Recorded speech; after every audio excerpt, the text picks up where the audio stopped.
Hello and welcome to WWScenics.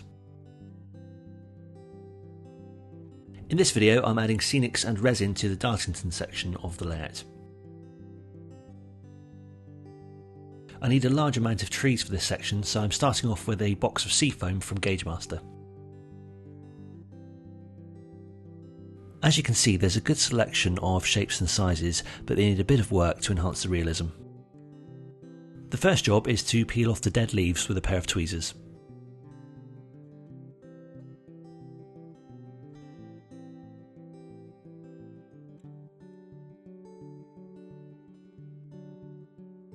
I find the easiest way to remove them is to pull them down. You'll often find that 4 or 5 trees are stuck together, but they can easily be separated by either snapping them or cutting them.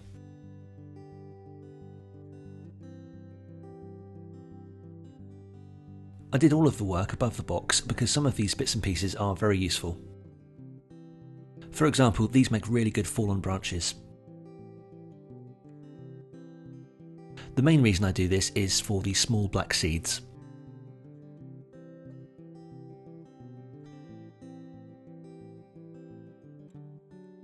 After I've run it all through the sieve, it's surprising how many seeds there are in a box.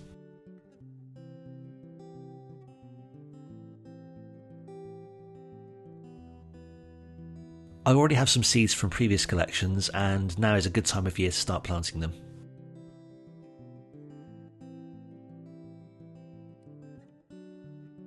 I've had these propagators for several years, so I just needed to pick up some seed and cutting mix from my local garden store.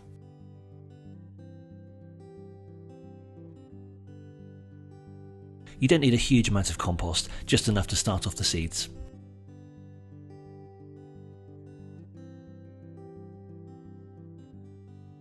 Then it's just a case of sprinkling on the seeds.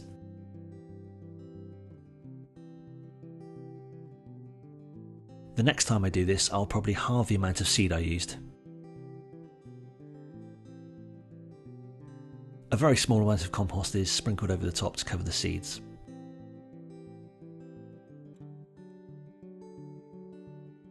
Although the compost is quite moist, I'm still giving it a quick spray of water. It's not essential, but the heat mat really helps with the success of the germination.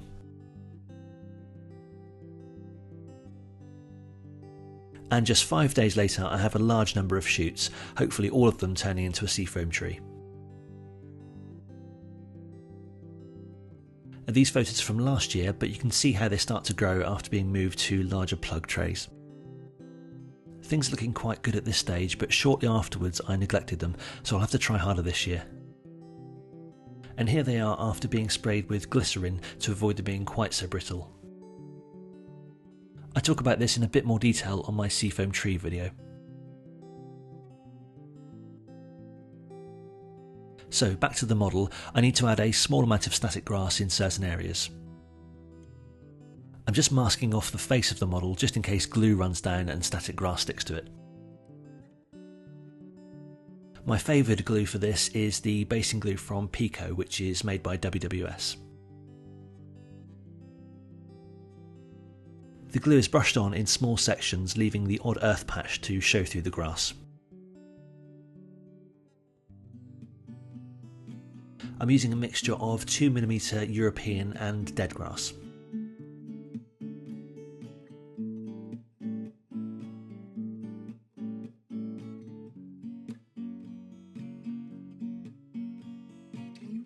When that's done, I can vacuum up the excess.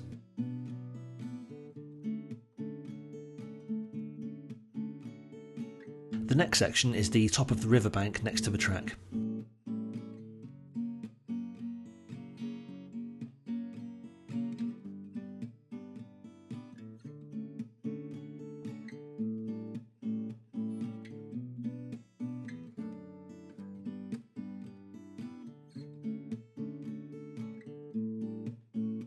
The final section was the other side of the track. I also put some on the bank, but I didn't really need to.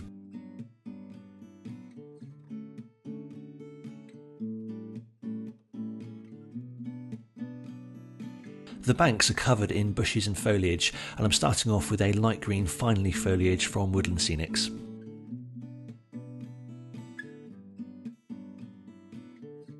It's just a case of building it up gradually with fairly generous helpings of scenic glue.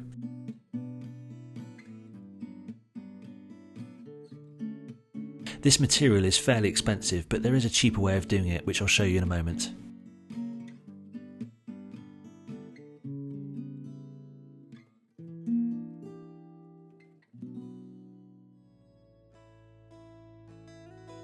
You can buy rubberized horsehair in slabs like this.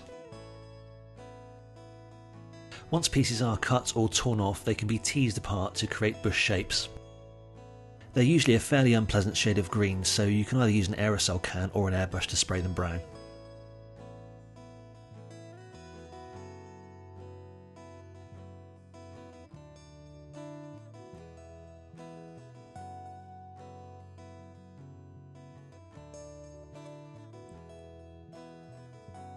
Next is a quick spray of WWS layering spray.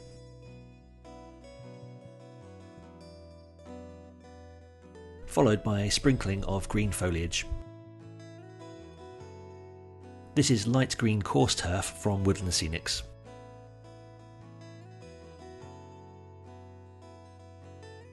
As before, a generous squeeze of scenic glue is used to hold it in place.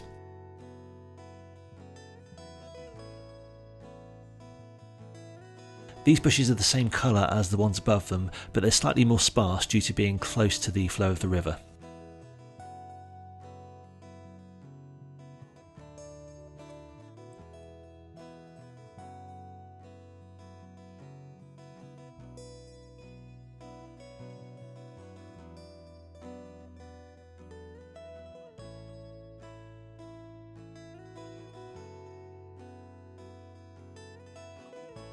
This is actually woodland ground cover, but it's really good for representing twigs and debris which get caught in the bushes. This is followed up with a light sprinkling of Javis dark earth scatter. Any loose pieces are brushed out of the way because I want to give the illusion of depth in this area. And the whole area needs a thorough soaking with scenic cement. While the glue is still wet, I sprinkle some more of the dark earth scatter to blend in the grass and the bushes.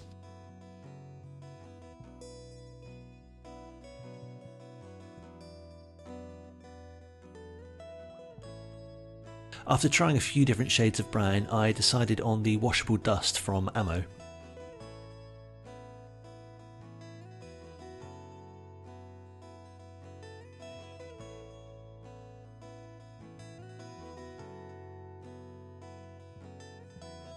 Some of the tree still needed a small amount of adjustment before spraying.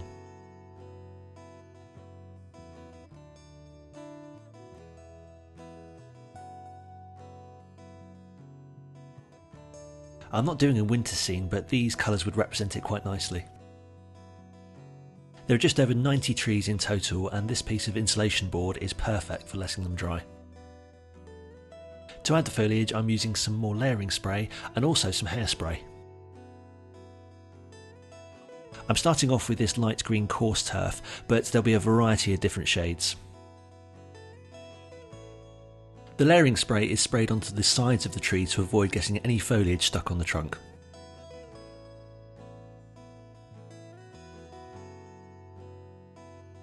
Sprinkle the foliage over the tree until you have sufficient coverage.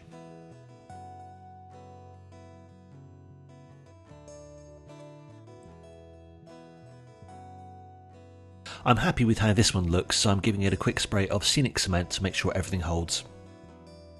And here they are with some slightly different shades of green, ready to be glued onto the model.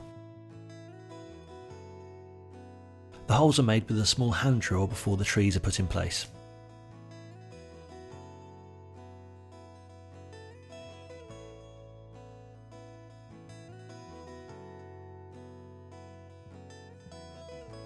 I need to make sure I'm happy with their position before I glue them.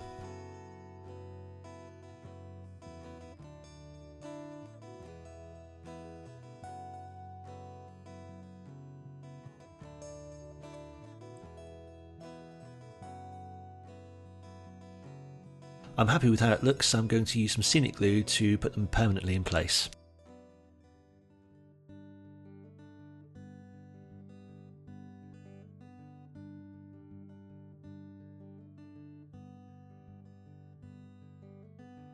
So I'll leave those to dry while I consider what I'm going to do with the bank.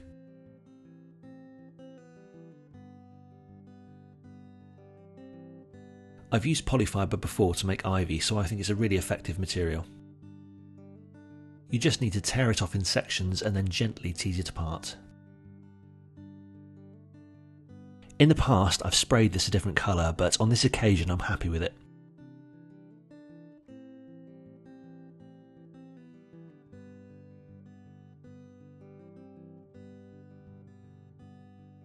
When I'm happy with the position, I use a small amount of watered down scenic glue to make sure it sticks.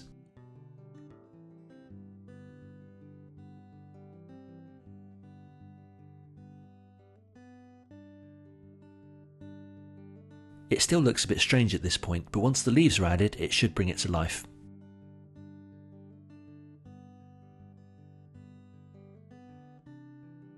The masking tape is to prevent any of the leaves sticking to the cork bed.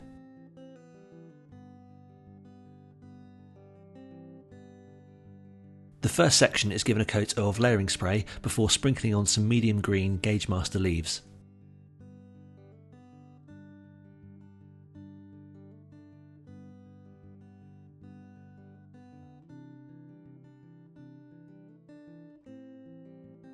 I work my way along the bank in sections, just being careful not to overdo the amount of leaves I use. To give it some variety, some dark earth scatter is also sprinkled on. To blend in the area under the trees with the bushes on the bank, I'm using some Polyfibre which has been thinned out.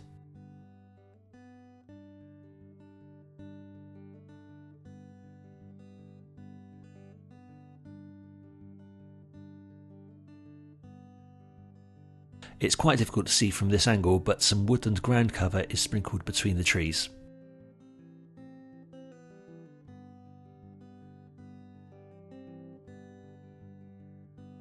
And this is followed with some other brown scatter.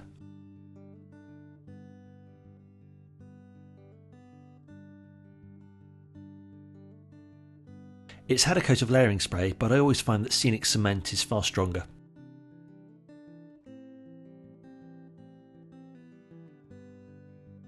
And the woodland ground cover is also given a thorough soaking of Scenic cement.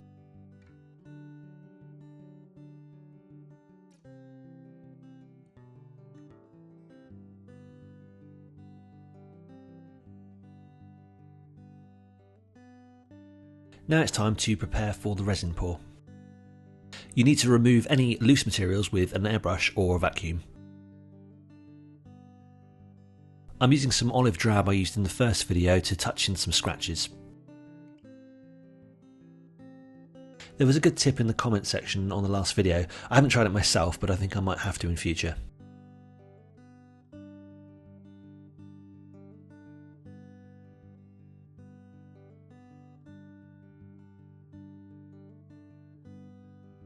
I need to create a dam at either end of this model, so I'm using masking tape.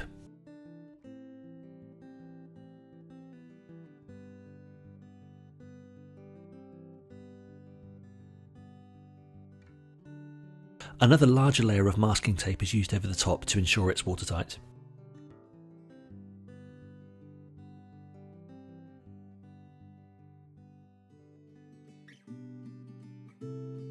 And I'm probably going over the top, but I'm also using some scenic glue on the seal.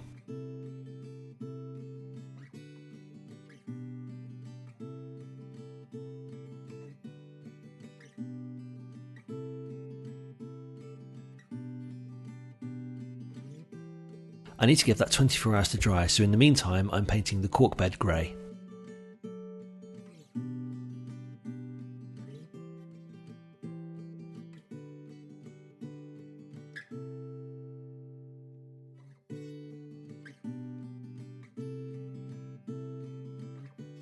I need the edge of the resin to be straight, and the masking tape has a tendency to warp with the weight of the resin, so I'm using some timber to keep it straight.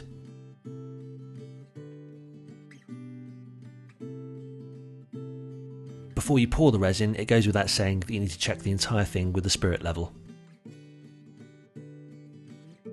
I had 3 packs of resin and was fairly hopeful that that would be enough.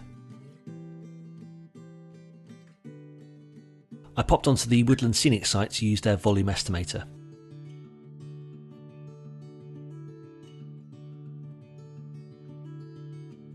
You just need to tap in the size of the water area and then the average depth. I had already looked into this and knew I would have a depth of 2.9mm. I also knew that it was pushing my luck and this might not be enough. In the box you get a cup, bag, gloves, stirring sticks, water mixture and activator. I'll go into more detail on one of my other videos.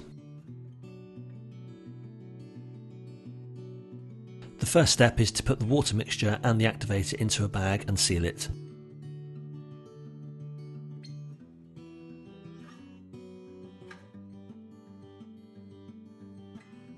When all 3 bags are sealed, I put them into a bowl of hot water.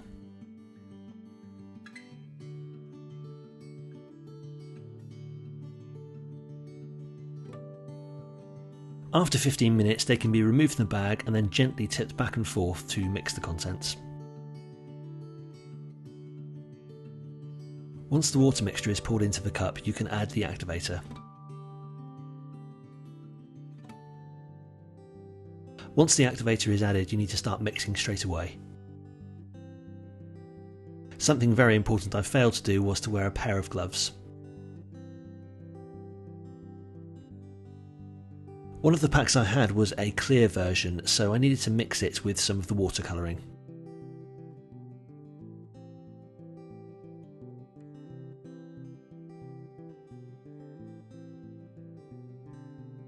After the 2 parts have been mixed for a moment, you can gradually start to add some colouring.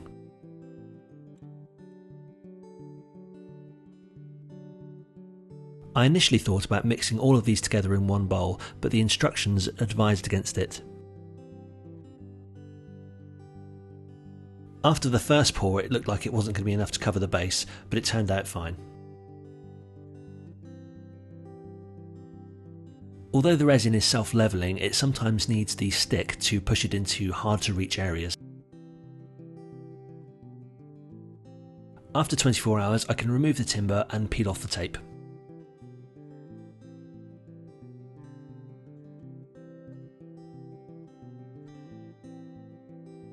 This is sometimes a bit tricky because of the glue I use to make the seal. And if there's a slight lip at the end, you can scrape it off using a sharp scalpel. Now it's time to add some water ripples using gloss Mod Podge. There were a couple of areas where some more resin would have been ideal, but this ripple effect will cover any issues.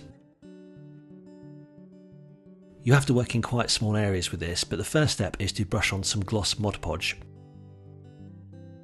To create the ripple effect, you use a circular motion with the airbrush. If you don't have an airbrush, you can just blow through a straw.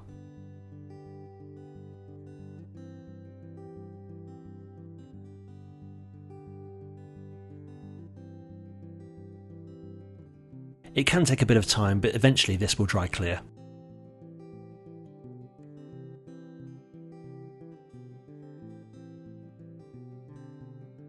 To remove the uniformity of the riverbank, I'm inserting some Seafoam into the bushes.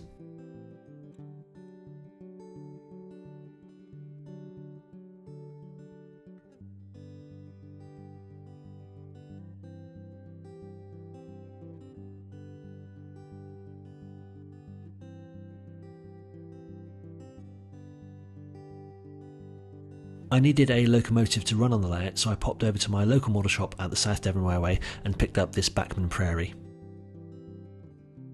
This also meant I could get some nice photos of the train on the layout.